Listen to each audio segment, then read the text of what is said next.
हरे कृष्णा। क्या आपने कभी सोचा है कि मृत्यु के बाद हमारे पूर्वज पितर कहाँ जाते हैं? क्या वे शांत हैं या किसी अनजाने लोक में कष्ट भोग रहे हैं?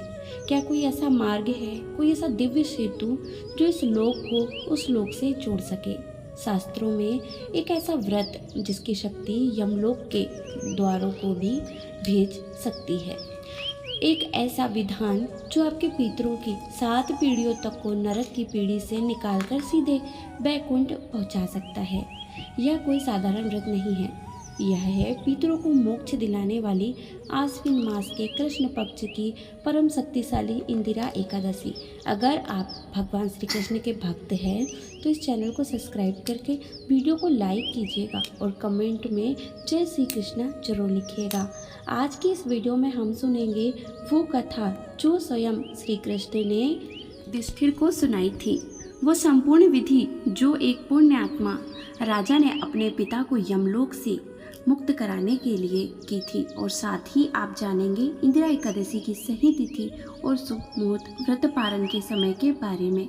इंदिरा एकादशी की महिमा का वर्णन स्वयं भगवान श्री कृष्ण ने धर्मराज युधिष्ठिर के पूजने पर किया था, जिसका उल्लेख ब्रह्म वैवर्त पुराण में मिलता है। युधिष्ठिर ने भगवान श्री कृष्ण से पूछा कि हे मधुसूदन, कृपा करके मुझे आश्विन मास के कृष्ण पक्ष में आने वाली एकादशी का नाम, उसकी विधि और उसके फल के बारे में विस्तार से बताइए।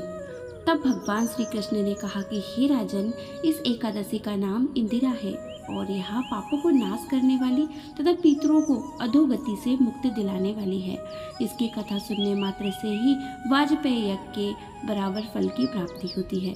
अब मैं तुम्हें इसकी पौराणिक कथा सुनाता हूँ, तुम ध्यानपूर्वक सुनो। भगवान ने कथा आरंभ करते हुए कहा, सतयुग के समय महिष्मती नामक एक अत्यंत समृद्ध और वैभवशाली नगरी थी, जिस पर इंद्रसेन नामक एक प्रतापी और धर्म परायण राजा का शासन था।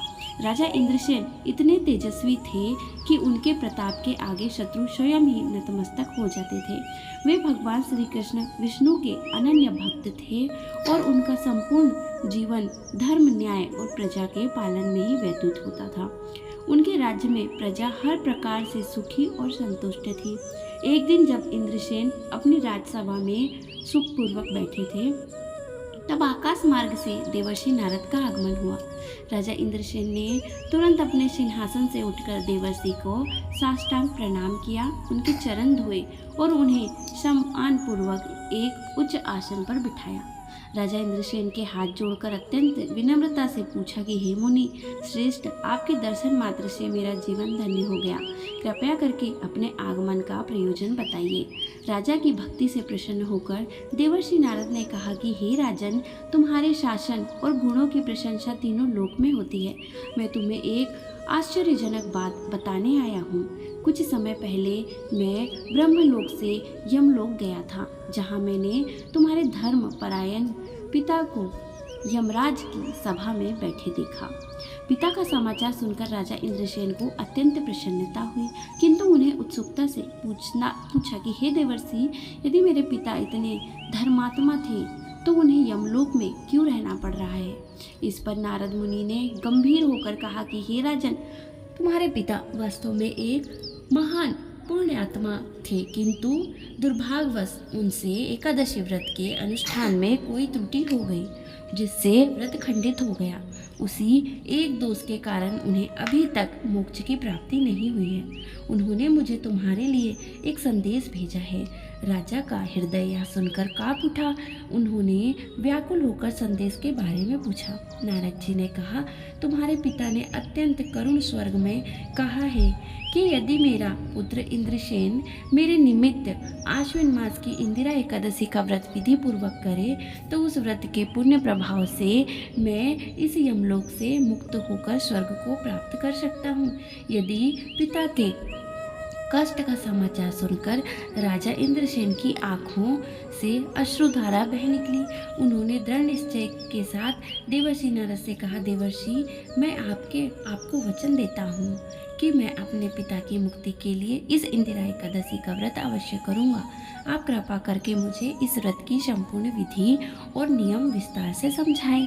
राजा की पितृभक्ति देखकर नारद मुनि ने उन्हें 10वीं से लेकर 12वीं तक के सभी नियम, पितृ श्राद्ध की विधि, भगवान विष्णु के पूजन का विधान और रात्रि जागरण का महत्व विस्तार से समझाया। राजा इंद्रसेन ने देवर्षि नारद द्वारा बताई गई विधि के अनुसार पूर्ण श्राद्ध और भक्ति के साथ इंदिरा एकादशी का व्रत किया।